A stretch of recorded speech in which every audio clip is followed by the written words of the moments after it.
Welcome to your Developing Your Eye Level 2 Instructor Training course. When we first begin teaching, we're tasked with learning and somewhat memorizing choreography and the specific cues that go along with it. But then what?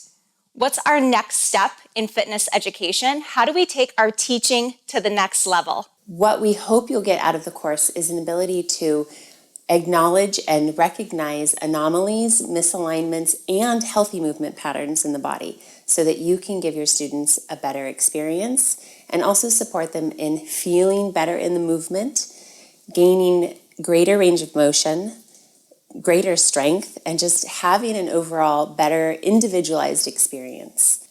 What we'll be covering first are common misalignments. We're going to be looking at specifically what the modern body brings to classes, what the body brings to a class that it doesn't necessarily sense and feel for itself, but that you can learn to see and help a student correct. We're also going to be exploring 6 specific bar intensity exercises so that we can really dig deep into looking at what the most common misalignments and anomalies are, and you can gain the skill very specifically through anatomy review and hands-on practice to know what to say and how to touch a student to correct the misalignment. The last thing that we're going to do is something kind of fun, and we'll be talking about common fitness or movement myths. These things that you've heard, that you've been told, but maybe weren't sure were totally true. We're going to be diving really deeply into them to help you better understand what's actually happening in the body or what the truth is when somebody says these things to you. Regardless of how well we set up and cue our exercises, there are going to be misalignments amongst the class participants in front of us.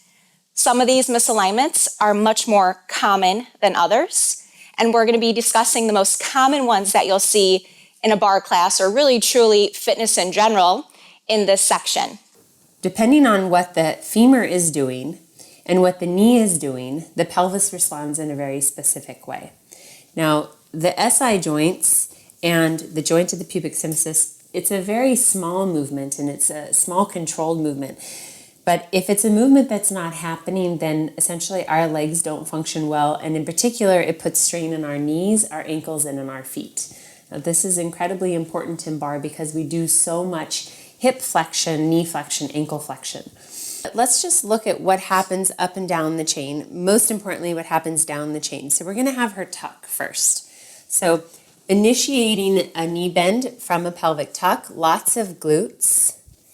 The leg bones get kind of stuck and the knees will most likely roll in, and then you're going to get also tibia rolling in and weight on to the base of the big toe so that you've got kind of a collapsing in the body. And then come on up to standing. It just does not look comfortable. Oftentimes you're going to see that people are expressing that through their face as well as their upper shoulders or just an inability to organize the upper body. When she does it appropriately and allows the pelvis to align, hip crease, sit bones wide, keep going, sit bones wide, leg bones externally spiral, which allows internal spiral of the tibia. And now she's got really beautiful balance on the outside of the back of the foot and the base of the big toe. Also, balanced work on the inner and outer part of the thigh. And the likelihood is that she's got a very nice, equal, balanced work between the low belly and the low back, which is not happening when you initiate from a tuck. All right, so let's make sure that we are on the same page about the way this upper girdle actually functions and the relationship of all of the pieces to one another. We'll look first at the thoracic spine, which has 12 vertebrae. It's convex as opposed to the lumbar spine's concave curve and the cervical spine's concave curve. It is also the place where all of the ribs attach. And so the position of the thoracic spine dictates really where the ribs are in space. This is important because the ribs are the home for the shoulder blades. The ribs are contoured cage, and the shoulder blades in turn are contoured. which means that they don't move simply in and out or up and down. They actually move in kind of a circular or round way forward, so that her head and neck are no longer in alignment. Immediately that creates tension in the upper shoulders and the neck. So forward, slightly round, contracted chest, and then what happens is the shoulder blades are stuck a little wide and a little elevated, and it limits their relationship to these little joints in the front, sternoclavicular joints, and the movement at the acromion-clavicular joint, which is really important. So in this position, round position, tight chest, Stephanie's going to lift one arm into shoulder flexion.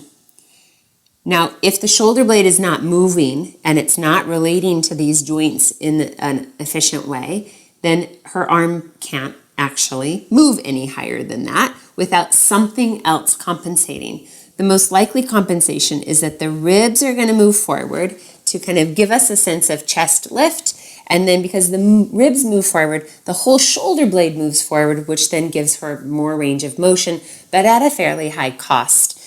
In this section, we're going to be showcasing 6 of our most common bar exercises. Now, yes, these are exercises done in a bar class. However, these exercises are so basic in the sense of we're going to be doing squats, we're going to be doing seated round back abdominal work, that even if you don't teach bar or teach bar on a regular basis, chances are you're incorporating these exercises or variations of these exercises into your fitness classes. We're going to be breaking down these exercises and talking about the most common misalignments that you'll see.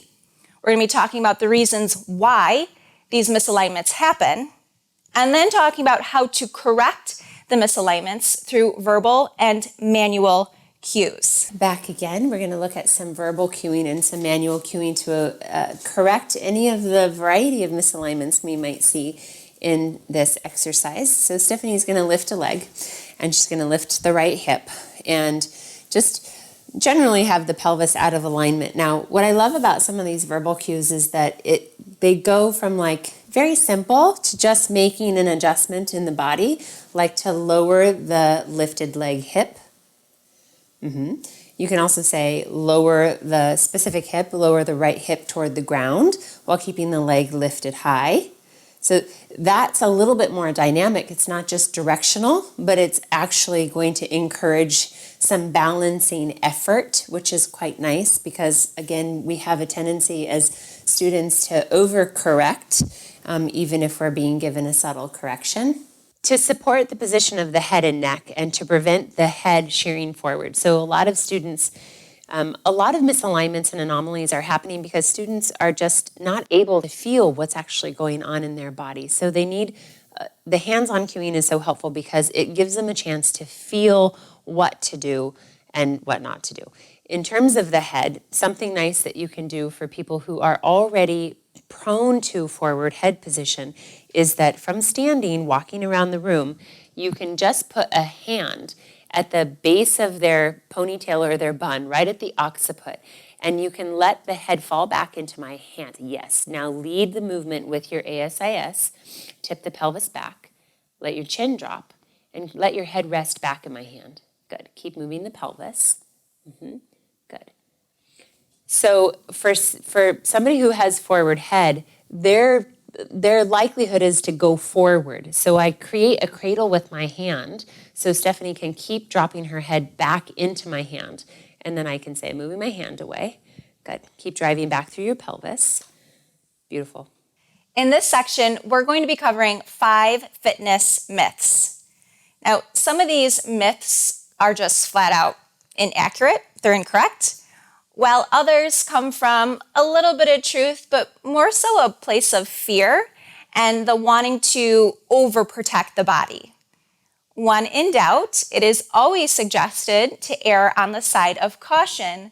But as we progress in our fitness career and as we learn more about the body, we should explore deeper into these myths and think, is there really truth to it, or is there more we can do?